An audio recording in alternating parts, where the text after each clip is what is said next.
Mananatiling apolitical o non-partisan ngayong taon ang Department of Interior and Local Government at Philippine National Police para sa darating na pambansang halalan.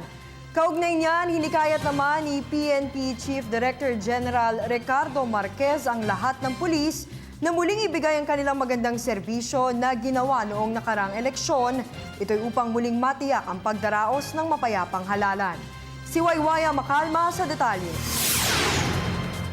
Sa taunang New Year's call ng Department of Interior and Local Government at Philippine National Police, manatiling apolitical o non-partisan ngayong taon para sa darating na national election. Ito ang mensahe ng dalawang opisyal ng DILG at PNP. Ito ang hamon niya sa bawat pulis na dapat kahalintulad ang ibibigay nilang serbisyo sa bayan na mapayapa ang eleksyon gaya nung nagdaang 2010 at 2013 election. Kaya naman ngayong buwan ay kanilang tatanggalin ang mga pulis sa kanilang pwesto pansamantala.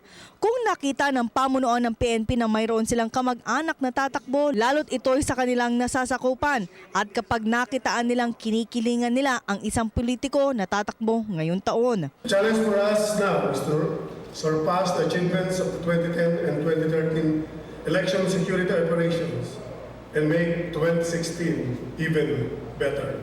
Stronger cooperation among all sectors as we give greater meaning to the words crime prevention is everybody's business. Ganito din ang naging mensahe ni DILG Secretary Melson Sarmiento sa pulisya na panatilihing mapayapa ang eleksyon bilang pangunahing ahensyang protektahan ang bawat balota. The biggest challenge that you face now is maintaining a peaceful and orderly 2016 elections. Be assured that I and the rest of the DILG family believe that you are up to the task. Continue your efforts to sustain the gains of the Patrol Plan 2030 with little adjustments in some areas. In coming up with your plans and policies, please consider the implications of the following to peace and order. As I said, by the year 2030, 70% or perhaps even 80% of the population will be living in the urban areas.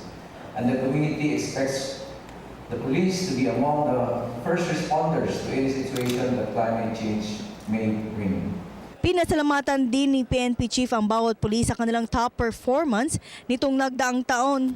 Ito'y sa kabila ng mga hamon kanilang kinaharap nang masawi ang 44 na Special Action Force noong isang taon sa Mamasapano, Maguindanao.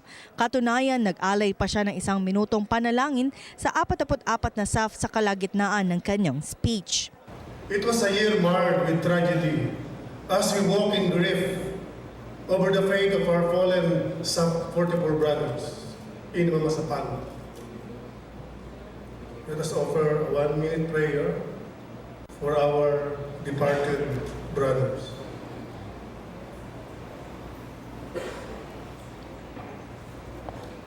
Amen.